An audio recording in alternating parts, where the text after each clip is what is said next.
আচ্ছা, বীরশ্রেষ্ঠ মুন্সী আব্দুর রউফ কলেজের প্রশ্নটা আমরা সলভ করি। তো এখানে গ নাম্বারে বলছে আমাকে ই বের করতে, ই ইজ ইকুয়াল টু হোয়াট, যে সার্কিটটা দিয়েছে সার্কিটের মধ্যে ই বের করতে বলছে। তো সার্কিটটা যদি আমি আঁকাই, এখানে সার্কিটটা আগে সুন্দর করে আঁকাই, তাহলে এই যে এখানে একটা রোদ দেওয়া আছে, এখানে ব্যাটারি দেওয়া আছে, এরপরে এখানে এই যে এখানে একটা অ্যামিটার দেওয়া আছে, এই যে অ্যামিটার, এখানে রোদ দেওয়া আছে, এখানে ব্যাটারি ই দেওয়া আছে, তো অ্যামিটার আর এই যে দিক দিয়ে এটা যাচ্ছে। তাহলে এই জায়গায় যে তড়িৎ প্রবাহ ই বা তড়িৎ চালক শক্তি, এইটাই আমার বের করতে বলা হয়েছে। তো আমি বিন্দুগুলো ধরে নিই। তো এইদিকে আছে এ, এইদিকে ধরে নিলাম আমি বি, এটা আমি ধরে নিলাম সি, নিচে ধরলাম ডি, আর এদিকে আমি ধরে নিলাম ই, তো আমি ধরতে পারতেছি না, তাহলে এদিকে এফ জি, এদিকে আমি ধরলাম এইচ। ওকে, এই কয়টা বিন্দু ধরলেই হবে আমার। তো এখানে যে জিনিসটা আমাকে আরও যেটা দেওয়া আছে সেটা হলো এই জায়গা দিয়ে আই পরিমাণ তড়িৎ প্রবাহ যাচ্ছে এদিক দিয়ে বের হয়ে। তো এটা হলো আর ওয়ান আছে 10 ওহম, আর2 আছে 2, আর3 আছে 3 ওহম। তো কারেন্টটা এসে 2 ভাগে ভাগ হয়ে গেল, একটু অন্য কালার ইউজ করে, কারেন্টটা এসে 2 ভাগে ভাগ হয়ে গেল। এদিক দিয়ে যে ভাগটা গেল সেটার আমি ধরলাম I1, এদিক দিয়ে যে ভাগটা গেল সেটার আমি ধরলাম I2। এদিকে যেটা আছে আর3 তো আমি লিখলাম, আর এদিক দিয়ে যে কারেন্টটা যাচ্ছে সেটা হলো আর, এদিক দিয়ে যে কারেন্টটা যাচ্ছে সেটা হলো আর। ওকে, আর এদিক দিয়ে যে ব্যাটারি তড়িৎচালক শক্তি E1, এটা আমি ধরলাম 5 ভোল্ট, মানে দিয়ে দিছে 5 ভোল্ট। আচ্ছা ঠিক আছে, এখন আমি লুপ চালাবো। তো আমি প্রথমে যে লুপটা নিব, প্রশ্ন তো সবার কাছে আসি আশা করি। তা আমি যে লুপটা নিব সেই লুপটা হবে এটা, যে আমি যদি লুপটা নেই, লুপটা আমি নিলাম A B C D, A B C D G F H A B C D G F H A, বদ্ধ লুপে আমি কেভিএল ইউজ করব। এই বদ্ধ লুপে আমি কেভিএল ইউজ করি। তাহলে এই থেকে আমি বিতে গেছি, কাউরে পাই নাই। আমি যখন বি থেকে সিতে যেতে নিছি তখন আমি আই পাইছি আর আর টু পাইছি। তাহলে এই জায়গায় আমি লিখি আই আর টু। এরপরে আমি সি থেকে ডিতে যাব, সি থেকে ডিতে যাওয়ার সময় আমি কাউরে পাই নাই। এরপরে ডি থেকে আমি যখন জিতে যেতে নিছি তখন I2 ইন্টু জি। ও আচ্ছা, এখানে আরেকটা ভোল্ট মিটার লাগানো ছিল, সরি, এই ভোল্ট মিটারটা আমি দেখি নাই। এই জায়গায় এই যে একটা ভোল্ট মিটার ছিল, এই যে ভোল্ট মিটার। এখন একটা জিনিস একটু মাথায় রাখতে হবে, সেটা হলো আমি বের করতে চাচ্ছি কি ই, আমি এই জায়গায় এই কোশ্চেনে বের করতে চাচ্ছি ই। তো এখানে I2 তড়িৎ প্রবাহ যাচ্ছে রোদের মধ্যে দিয়ে, আবার এখানে ভোল্টমিটারও লাগানো আছে।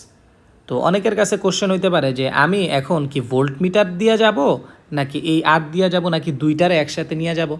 তো এখন এই কোশ্চেনটা খুবই লজিক্যাল, এই কোশ্চেনটা আসতেই পারে মাথায়, কিন্তু এখানে একটা জিনিস একটু মাথায় রাখতে হবে, সেটা হলো যে আমার বের করতে হবে ই, আমার বের করতে হবে কি ই। এখন আমি যদি ই বের করতে যাই, এখানে কিন্তু আমাকে ভি এর ভ্যালুটা দিয়েও দিছে, মানে ভোল্টমিটারে যে পার্টটা দিচ্ছে সে পার্টটা দিয়ে দিচ্ছে। এখন ভোল্টমিটার কখন পার্ট দেয়, ভোল্টমিটার তখনই পার্ট দেয় যখন ওর মধ্যে দিয়ে তড়িৎ প্রবাহ যায়। ওর মধ্যে দিয়ে যদি তড়িৎ প্রবাহ না যায় তাহলে ভোল্টমিটার তো কোনো পার্ট দেখাবে না। এখানে কিন্তু ভোল্টমিটার একটা পার্ট দেখাচ্ছে এবং এটা হলো 5 ভোল্ট, যেটা কোশ্চেনে দেওয়া আছে। তো এখন আমি কি I2 আর নিব না ভোল্টমিটারের ভি নিব? এখন আমার কথা হলো আমার এখানে বের করা লাগবে ই বের করার জন্য আমি যদি এখানে I2 আর আর নেই, তখন কিন্তু আমার I2 আর এর ভ্যালু বের করা লাগবে, কেননা এখানে I2 আমি জানি না, এখানকার আরটাও আমি জানি না। এই জিনিসটা বুঝতে হবে। আমি এই জায়গায় এদিক দিয়ে যাব নাকি নিচে দিয়ে চলে যাব, এই জিনিসটা ডিসাইড হবে। আমি বের করতে চাচ্ছি কি, বের করতে চাচ্ছি ই বের করার জন্য আমার I2 আর আর লাগবে না, তাহলে আমি ভোল্টমিটার দিয়ে চলে যাই, যেহেতু আমার ভোল্টমিটারের ভ্যালুটা দেওয়া আছে। এই কারণে আমি ভোল্টমিটার দিয়ে যাচ্ছি, আর কোনো কিছু না। কেউ যদি বলে যে আমি এই জায়গায় I2 আর আর নিব, নিলে হয়তো মিলতে পারে, কিন্তু মনে হয় না মিলবে এত সহজে। আচ্ছা যাই হোক, ভি। এরপরে এই জায়গায় দিয়ে আমি আর কাউরেই পাই নাই, অ্যামিটার দিয়ে আমি চলে গেছি। এখন অ্যামিটার দিয়ে কী পরিমাণ তড়িৎ প্রবাহ যাচ্ছে, পুরো আইটাই যাচ্ছে। আচ্ছা যাই হোক, এদিক দিয়ে আমি কি আইসা কারে পাইছি, মাইনাসটা আগে পাইছি, তাহলে আমি লিখবো মাইনাস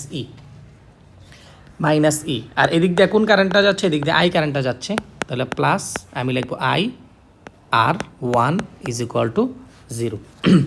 তাহলে আই এর ভ্যালু কিন্তু আমাকে দিয়ে দিচ্ছে 2, আর 2 এর ভ্যালু কত, R2 এর ভ্যালু হলো 2, R2 এর ভ্যালু হলো 2 প্লাস ভোল্টমিটারের ভ্যালু আমাকে দিয়ে দিছে 5, আর I এর ভ্যালু কত, I এর ভ্যালু হলো 2, R1 এর ভ্যালু হলো, R1 এর ভ্যালু কোথায়, R1 এর ভ্যালু হলো 10, R1 এর ভ্যালু হলো 10 ইজ ইকুয়াল টু E। তাহলে এই জায়গা থেকে আমি ক্যালকুলেশন করে E বের করে ফেলবো। তো 10 দুগুণে 20, তাহলে 29 ভোল্ট হয়। E এর ভ্যালু কত হয়, 29 ভোল্ট। এটা গেল গ। এবারকে আসি আমি 4 নাম্বারটা গহ। তো এটা করতে আমার ওই সার্কিটটা লাগবে। তো গহ নাম্বার যখন আমি করব, গহ নাম্বার করার জন্য আমার গহ নাম্বার আমারে বলছে জাস্ট এই 8টা বের করতে। গহ নাম্বার আমারে বলছে জাস্ট এই 8টা বের করতে। আচ্ছা, এই 8টা আমাকে বের করতে বলছে, যে এই 8টা বের করতে বলছে। তো এখন আমরা যেটা করতে পারি, আমরা আরেকটা লুপ নিব। লুপ নেওয়ার মাধ্যমে এমনভাবে লুপটা নেব যেন আর বের হয়ে যায়। তো একটা জিনিস দেখি, আমি আগেরবার যে লুপটা নিয়েছিলাম সেটা হলো ABCD, মানে আমি নিচে দিয়ে চলে গেছিলাম। তো এবারকা আমি কোন দিক দিয়ে যাব, যেহেতু আমার আর বের করতে বলছে তাহলে আমার নিচে দিয়ে যাওয়া লাগবে, কারণ উপরে দিয়ে যাওয়ার তো কোনো অপশান নাই। তো উপরে দিয়ে যাওয়ার অপশান তো অবশ্যই আছে। আমার বের করতে হবে কি, আর এর ভ্যালুটা বের করতে হবে। আচ্ছা, তাহলে আমি প্রথমে একবার উপরে দিয়ে যাই। উপরে দিয়ে যদি যাই তাহলে ABCFHA বদ্ধ লুপ আমি নেই। তাহলে প্রথমে আমি নিলাম ABCFHA বদ্ধ লুপটা আমি নেই। ওকে, ভালো কথা। তাহলে A থেকে বিতে গেছি, কিছু পাই না। বি থেকে যখন আমি সিতে গেছি তখন IR2, তাহলে আমি লিখি IR2। এরপরে আমি যখন বি থেকে সি থেকে, এরপরে সি থেকে যখন আমি কোথায় গেছি, সি থেকে যখন আমি এফে যেতে নিছি তখন আমি দেখলাম R3-র মধ্যে দিয়ে I1 মানে তড়িৎ প্রবাহ যাচ্ছে। তাহলে এই জায়গায় আমি লিখব I1 R3। আর এদিকে এসে আমি প্রথমে কারে পাইছি, প্রথমে আমি পাইছি প্লাস, আর এটা হলো মাইনাস। তো প্রথমে যেহেতু আমি প্লাসটা পাইছি তাহলে এই জায়গায় আমি লিখব +5। এরপর আমি এখানে আসলাম, কাউরে পাইনি, এখানে এসে আমি কি -E পাইছি। এখন কথা হলো এই যে -E, এই E এর ভ্যালু কিন্তু আমি অলরেডি বের করে ফেলছি, সেটা হলো 29। এই যে গ হতে পাইছি, এই জিনিসটা কোন জায়গা থেকে পাইছি, গ হতে পাইছি 29। আচ্ছা, এখানে আসলাম। এরপর এই জায়গায় দিয়ে কত মানে তড়িৎ প্রবাহ যাচ্ছে, I মানে তড়িৎ প্রবাহ যাচ্ছে, তাহলে +IR1। আমি যেদিকে যাচ্ছি কারেন্টও কিন্তু ওদিকে যাচ্ছে, ইজ ইকুয়াল টু 0। তাহলে আমি যখন সব কিছুর ভ্যালু বসাই দিব, I এর ভ্যালু আমার বলে দিছে 2, R2 এর ভ্যালু আমার বলে দিছে 2। এখানে আরেকটা জিনিস একটু দেখব যে এই জায়গায় I1 এর ভ্যালু আমি জানি না, I1 এর ভ্যালুটা আমি জানি না, কিন্তু R3-র ভ্যালু হলো 3। তাহলে 3 × I1, আর এদিকে আছে কত, +5। আচ্ছা, এগুলো যদি সব ওই পাশে পাঠাই দিই, আর এই যে I এর ভ্যালু কত, 2 × 10, 2 × 10, আর 1 এর ভ্যালু কত, 10। তাহলে এটা হবে 29 - 5। ওকে, ভালো। তো এই জায়গায় হবে 3I1 29 - 5। এরপরে আমি যদি এগুলার ওই পাশে নিয়ে যাই তাহলে -4, আর এই জায়গায় হবে কত, -10, না -20, সরি -20। তাহলে এটা বুঝেই যাচ্ছে এখানে আসে 0। সুতরাং I1 এর ভ্যালু এই জায়গায় আসে 0। I1 এর ভ্যালুটা কত আসে, 0। এই জায়গা দিয়ে যে I1টা যায়, এই I1 এর ভ্যালুটা আমি পেয়ে গেছি। আচ্ছা, আমার লাগবে আর, আমার কি লাগবে, আর রে লাগবে। দেখি, আমার যখন আর লাগবে তখন আমি ভোল্টমিটারে নিব না। কেন ভোল্টমিটারে নিব না, কারণ ভোল্টমিটার দিয়ে আমি এখন এই জায়গায় কী করবো, আমার তো লাগবে আর, আমার লাগবে কি আর। যেহেতু আমার আর লাগবে তাহলে আমি এই জায়গায় ভোল্টমিটারটা নিব না। তো এরপরে আমি নিচে যাই। নিচে যখন যাবো, আচ্ছা সার্কিটটা কি কপি করে আনা যায় কিনা দেখি একটু। এটা কপি করে নিয়ে আসা গেলে ভালো হয়, যেহেতু বারবার জিনিসটা লাগতেই আছে। এই যে কপি করা যাচ্ছে, ডুপ্লিকেট করে এটার নিচে নিয়ে যাই। ওকে, আচ্ছা একদম ফ্রেশ একটা পৃষ্ঠায় নিয়ে আসি। হ্যাঁ, এই যে, হ্যাঁ। তাহলে এবারকে আমি যে লুপটা নিব, ওকে, হ্যাঁ, এবারকে আমি কোন লুপটা নিতে পারি, আমি তো আগের বার উপরে দিয়ে চলে গেছি, এবারকে নিচে দিয়ে যাই। এবারকে আবার আমি নিচে দিয়ে যাই। তাহলে এবারকে আমি যে লুপটা নিব, আবার আগের লুপটা নিই, AB, এরপরে C, ABCD, এদিকে কি G, এরপরে এদিক দিয়ে গিয়ে H বা GFHA বদ্ধ লুপে আমি KVL ইউজ করবো। এদিকে বিতে গেছে, কাউরে পাই নাই। এরপরে আমি আবার কি নিব, IR2, এদিকে কি হবে, IR2। এরপর আমি সি বিন্দুতে গেছি, কাউরে পাইনি। এরপর ডি বিন্দুতে আসি, কাউরে পাই। এখান দিয়ে যখন আমি যাচ্ছি তখন আমার এটা মাথায় রাখতে হবে, এখান দিয়ে যাচ্ছে I2 আর এদিক দিয়ে যাচ্ছে R। এদিকে আসছি, কাউরে পাইনি, এদিকে গেলাম, এই যে এখানে আসলাম, পাইছি কি -E রে পাইছি। এখানে আসলাম, এরপরে কত, +10 R1 এরপর আবার এই বিন্দুতে এসে পড়ছি ইজ ইকুয়াল টু 0। তো আই এর ভ্যালু কত 2, আর টু এর ভ্যালু দেওয়া আছে আমাকে, আর টু এর ভ্যালু হলো 2।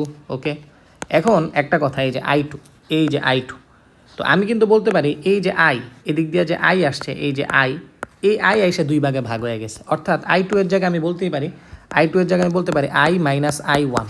কেন এটা লিখছি, কেননা I1 অলরেডি আমরা জানি 0, I1 অলরেডি আমরা কি জানি 0, আর আর তো আমার বের করতেই হবে। ই এর ভ্যালু -29 প্লাস 10, আর 1 এর ভ্যালু কত 10 ইজ ইকুয়াল টু, আচ্ছা এই জায়গায় তো তাহলে ভুল লিখলাম, এদিকে কি লিখলাম, আর 1 এর ভ্যালুই তো 10, আর এদিক দিয়ে কী যাচ্ছে, তাহলে আই আর লিখি এখানে, আই আর যদি এখানে লিখি, তাহলে এখানে আই এর ভ্যালু হলো 2, আর এর ভ্যালু হলো 10 ইজ ইকুয়াল টু 0। আচ্ছা, তাহলে এখান থেকে আমি ক্যালকুলেশন করে ইজিলি আই এর ভ্যালুটা বের করে ফেলতে পারি। এই যে I1 এর ভ্যালু কিন্তু 0, I1 এর ভ্যালু কত 0, এটা আমরা আগেই বের করছি। তাহলে এদিকে থাকে শুধুমাত্র IR, শুধুমাত্র IR, আর এদিকে -29 ওই পাশে চলে যায়, -20 চলে যায়, -4ও চলে যায়, আর এদিকে থাকে IR, আর আর এর ভ্যালু কত, আর এর ভ্যালু এই জায়গায় হলো না, আর এর ভ্যালু তো আমি জানি না, আমি এই জায়গায় আই এর ভ্যালু জানি, ওই আই এর ভ্যালু কত 2R। তাহলে আর ইজ ইকুয়াল টু এদিকে 29 - 24, তাহলে এই জায়গায় থাকে 5/2 ওহম। এটা হলো অ্যান্সার।